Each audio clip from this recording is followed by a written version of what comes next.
கூடாது, தன்னம்பிக்கையோடு இருக்க வேண்டும். மற்றவையில் அதை ஒழிப்பதற்காக இந்த அத்தனை கட்சிகளும் இதில் ஈடுபட்டிருக்கக்கூடிய ஒத்த கருத்துள்ள முற்போக்கு கட்சி உள்ள தமிழகத்திலே இருக்கிற அத்துணை அமைப்புகளும் ஒன்று திரண்டிருக்கிறோம் என்று காட்டக்கூடிய வகையில் அவர்கள் நம்பிக்கை ஊட்டக்கூடிய அளவிற்கு அவர்கள் இது போன்ற தற்கொலை முயற்சிகளை செய்யாமல் மிக துணிச்சலாக அதை எதிர்கொள்ளக்கூடிய அளவிற்கு வாய்ப்பை வர வேண்டும். இந்த நீட் தேர்வு என்பது நிச்சயமாக ஒரு தொடரக்கூடிய அளவிற்கு வாய்ப்பில்லாத அளவிற்கு மக்கள் பேரியக்கத்தை கட்டுவது என்றும் அதே நேரத்தில் பிரச்சாரத்தின் மூலமாகவும் தேவைப்படுகிற நேரத்தில் அறப்போராட்டங்கள் வாயிலாகவும் சிறப்பாக இதனை நடத்துவோம் என்று 5 தீர்மானங்களை இந்த அனைத்து நீட் தேர்வுக்கு எதிரான ஒத்த கருத்துள்ள அனைத்து அரசியல் கட்சிகள் அமைப்புகள் சார்ந்த இந்த குழு தெளிவாக இருக்கிறது. இதில் திராவிடர் கழகத்தினுடைய ஒருங்கிணைப்பில் நடைபெற்றிருக்கிற இந்த நீட் தேர்வு எதிர்ப்பு சமூக நீதி பாதுகாப்பு இந்த கூட்டத்திலே திராவிட முன்னேற்றக் கழகத்தின் சார்பாக துணை பொதுச் செயலாளர் ராசா எம்பி அவர்களும், அதே போல் காங்கிரஸ் இயக்கத்தின் சார்பாக அதனுடைய உதவித் தலைவர் துணைத் தலைவர் திரு கோபண்ணா அவர்களும், விடுதலை சிறுத்தைகள் கட்சியின் சார்பாக எழுச்சி தமிழர் தொல் திருமாவளவன் அவர்களும், அதே போல் இந்திய கம்யூனிஸ்ட் கட்சியின் சார்பாக மார்க்சிஸ்ட் கம்யூனிஸ்ட் கட்சியின் சார்பாக தோழர் கே பாலகிருஷ்ணன் அவர்களும், அதே போல் மதிமுகவினுடைய சார்பில் தோழர் வந்தியத்தேவன் அவர்களும், மனிதநேய மக்கள் கட்சியின் சார்பாக பேராசிரியர் முனைவர் ஜவஹர்லா அவர்களும், திராவிடர் இயக்க தமிழர் பேரவையின் சார்பாக சுபவீரபாண்டியன் அவர்களும், பொதுப்பள்ளிக்கான மாநில மேடையின் சார்பாக பிரின்ஸ் கஜேந்திர பாபு அவர்களும், அதே போல் இந்திய கம்யூனிஸ்ட் கட்சியின் சார்பாக டாக்டர் ரவீந்திரநாத் அவர்களும், இந்திய யூனியன் முஸ்லீம் லீக் அமைப்பை சார்ந்து அதனுடைய மேனாள் சட்டப்பேரவை உறுப்பினரும் பொறுப்பாளருமான அருமை திரு முகமது அபுபக்கர் அவர்களும், தமிழக வாழ்வுரிமை கட்சியின் சார்பாக சத்திரியன் வேணுகோபால் அவர்களும் இதில் கலந்து கொண்டிருக்கிறார்கள். அதே போல அனைத்து இந்திய பிற்படுத்தப்பட்டோர் அமைப்பினுடைய கூட்டமைப்பினுடைய பொதுச் செயலாளர் கருணாநிதி அவர்களும் கலந்து கொண்டிருக்கிறார். எனவே 12 அமைப்புகள் சார்பாக கூட்டப்பட்டிருக்கிற இந்த கூட்டம் 5 தீர்மானங்களை வடிவெடுத்திருக்கிறது. அதில் அந்த தீர்மானத்தில் மிக முக்கியமாக பெருந்திரள் மக்கள் எழுச்சி இயக்கமாக பெரிய அளவிற்கு மாநாடுகளை நடத்துவது, அதுவும் மிக முக்கியமான நகரங்களாக இருக்கக்கூடிய நகரங்கள் சென்னை, மதுரை, கோவை மற்றும் இது போன்ற மிக முக்கியமான டெல்டா பகுதி மற்ற பகுதிகள் அத்தனையிலும் மக்களுக்கு அறிவூட்டக்கூடிய அளவிற்கு கொரோனா காலத்தில் விதியை மீறாமல் மிக தெளிவான அளவிற்கு வாய்ப்புள்ள அளவிற்கு பிரச்சாரத்தை அந்த கனன்று நடந்து கொண்டிருக்க வேண்டும் என்பதற்கான ஏற்பாடுகளை செய்வதென்றும் தீர்மானம் இருக்கிறது. இந்த நீட் தேர்வுக்கு இது தமிழ்நாட்டிலிருந்து ஒழிகின்ற வரையில் தொடர்ந்து அதை விரட்டப்படுவதற்கு வரையில் இந்த போராட்டங்கள் முன்னெடுக்கப்படும். ஒவ்வொரு காலகட்டத்தில் இந்த அடுத்த கட்டம் போராட்ட கட்டமாக இருக்கும். அவ்வப்போது இந்த குழு சேர்ந்து ஆராய்வு செய்து நிச்சயமாக இந்த நீட் தேர்வுக்கு எதிரான ஒரு தொடர் போராட்டத்தை நடத்துவோம். நுழைவுத் தேர்வை பொறுத்தவரையில் முன்பு எம்ஜிஆர் அவர்களுடைய காலத்திலே கொண்டு வர போது ஏறத்தாழ ஒரு 15 ஆண்டுகளுக்கு மேலால் தொடர்ச்சியாக போராட்டம் நடத்திதான் இறுதியிலே வெற்றி பெற்றோம். அதே போலத்தான் இப்போதும் தொடர்ந்து நீட் தேர்வுக்கு எதிரான அளவிற்கு வாய்ப்புகள் இருக்கின்றன. முன்பு தெளிவு பெறாத அல்லது எழுச்சி பெறாத மாநிலங்கள் எல்லாம் இதிலே கூட ஒத்து உழைக்கக்கூடிய அளவிற்கும் இன்றைக்கு பெற்றோர்கள் மத்தியிலும் மாணவர்கள் மத்தியிலும் தெளிவான ஒரு சூழல் ஏற்பட்டிருக்கிறது என்பதற்கும் இந்த ஏற்பாடுகள் செய்கின்றன.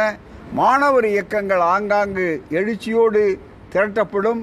மாணவர்களுக்கும் இந்த இயக்கங்களுடைய பயனை தெளிவாக ஆக்கி ஒரு நல்ல நம்பிக்கையை ஏற்படுத்துவோம் என்பதுதான் இந்த தீர்மானங்களுடைய மிக முக்கியமான வாசகங்கள், சாராம்சம். தீர்மானங்கள் உங்களுக்கு வழங்கப்படும்.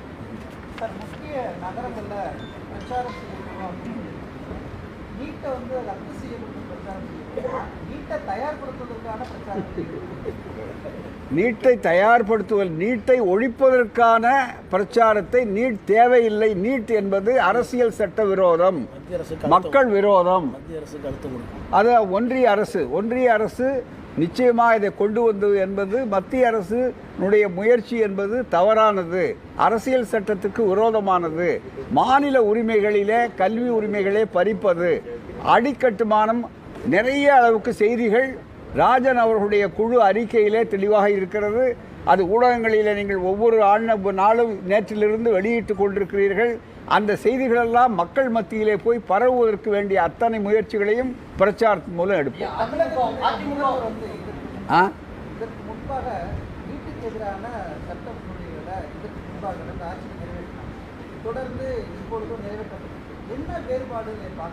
அதாவது முதல்ல இருந்ததுக்கும் இதுக்கு என்ன வேறுபாடுங்கிறது தீர்மானத்திலேயே தெளிவுபடுத்தியிருக்கோம். முதல்ல எந்த விதமான குழுவும் போடலை. குழு போடாதனால என்ன ஆகிருக்கு என்று சொன்னால், அந்த மாதிரி அளவிற்கு தானாகவே தான் வெறும் சென்ற ஆட்சியில் இருந்தது. அது மட்டுமல்ல, அவர்கள் அதை வாய்ப்பு ஏற்படும் போதெல்லாம் அழுத்தம் கொடுக்கல. ஆனால் இந்த அரசு அப்படி அல்ல. தானாக செய்யாமல் ஏதோ நாங்கள் இதை கொள்கை ரீதியாக முன்னாலே நிறுத்துகிறோம் என்று மட்டும் சொல்லாமல், அறிஞர்கள் குழுவை ஜஸ்டிஸ் ராஜன் அவர்களுடைய தலைமையில் மருத்துவ அறிஞர்கள், கல்வியாளர்கள் இவர்கள் எல்லோரையும் கலந்து பொருளாதார மற்ற புள்ளி விவரங்கள் ஆய்வுகளை எல்லாம் கொடுத்து 165 பக்கம் உள்ள ஒரு அறிக்கையை கொடுத்து, அந்த அறிக்கையினுடைய சாராம்சங்களை எடுத்து உள்ளடக்கி அதை ஆப்ஜெக்ஷன் ரீசன் என்று அந்த மசோதாக்கள் கொண்டு வருவதற்கு நோக்கங்களை தெளிவுபடுத்தி இவ்வளவும் உள்ளடக்கி இருக்கிற காரணத்தால் எளிதில் அவர்கள் நிராகரிக்க சட்ட ரீதியாக முடியாது.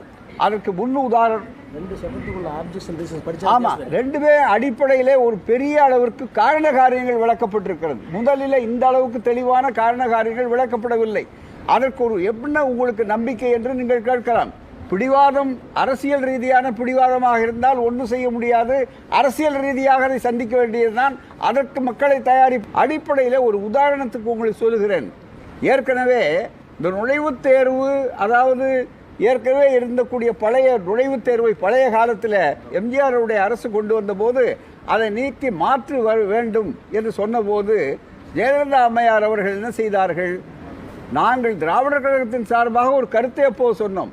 ஒரு அறிஞர் குழுவை, கல்வியாளர்கள் குழுவை நீங்கள் நியமித்து அதனுடைய பரிந்துரையை வாங்கி நீங்கள் ஒரு தனி சட்டம் இயற்றுங்கள், அதன் மூலமாக நீங்கள் இந்த இதை மாற்ற முடியும் என்று சொன்னோம். அதை அந்த அம்மையார் கேட்கிற முதலமைச்சராக இருந்தபோது. ஆனால் அவருடைய ஆட்சி முடிந்தால் செல்லாது என்று உயர்நீதிமன்றத்தில் தீர்ப்பு கொடுத்தார்கள். ஆனால் அதற்கு அடுத்து கலைஞர் அவர்கள் வந்தபோது டாக்டர் அனந்தகிருஷ்ணன் அவருடைய தலைமையிலே ஒரு குழு என்று போட்டு அந்த குழுவினுடைய அறிக்கைப்படி இதை செய்கிறோம் என்று சொல்லி ஒரு சட்டத்தை நிறைவேற்றினார்கள். அந்த சட்டம் இன்று வரையில் இருக்கிறது. அந்த சட்டத்தை இன்றைக்கும் ஜஸ்டிஸ் ராஜன் அவருடைய அறிக்கையில் அதில் தெளிவாக குறிப்பிட்டிருக்கிறார்கள். எனவே தான் அதுக்கு ஒரு முன்னுதாரணமும் உங்களுடைய நம்பிக்கை ஊட்டக்கூடிய ஒரு செய்திக்காக இதை சொல்லுகிறேன். ஆகவே பழையிலே காரண காரியங்கள் இல்லை, இதிலே காரண காரியங்கள் இருக்கிறது. எளிதில் நிராகரித்து விட முடியாது. நிராகரித்து விட்டாலும் அதனுடைய பலாபலன்களை பற்றி விவாதிக்கவும் அது மீண்டும் நீதி கேட்கவும் வாய்ப்புகள் நிறைய இருக்கின்றன.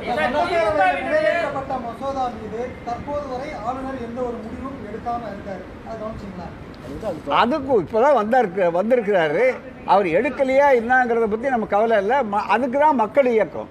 மக்கள் இயக்கமே if public opinion marches forward law will come limping behind பழமொழி உண்டு. என்ன என்றால், மக்களுடைய கருத்து முன்னோட்டமாக ஓடிக்கொண்டிருந்தால் பின்னாலே சட்டம் நொண்டி அடித்து கொண்டு வரும் என்று. அதுதான் இதுவரையில் மக்களுடைய கோரிக்கைகள் முதல்ல ஏற்காத அரசுகள் ஏற்றிருக்கின்றன. இதே அரசு ஏற்றிருக்கின்றன. அதுக்கு உதாரணம் என்னன்னா, 102வது அரசியல் சட்ட திருத்தத்தை சென்ற ஆண்டு நிறைவேற்றினார்கள்.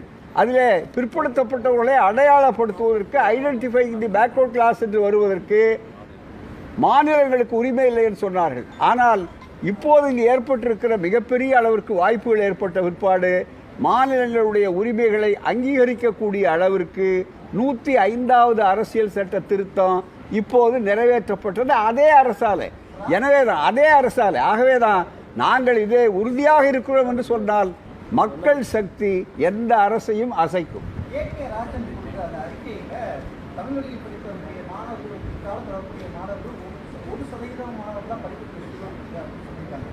ஆனால் இதற்கு முன்ன ஆட்சியில் 7.5 கொண்டு வந்து மாணவர்களுக்கு வந்து வர்த்தகம் சேர்ந்து இந்த குழு என்ன பரிந்துரை செய்யும்? கூடுதலாக பரிந்துரை செய்யா இல்லை அதே நடைமுறை? அதாவதுங்க, இருக்கிறதுல உள்ஒதுக்கீடுங்கிறது பாருங்க, உள்ஒதுக்கீடு கொடுக்கலான்னு உச்சநீதிமன்றத்திலேயே தீர்ப்பு இருக்கு.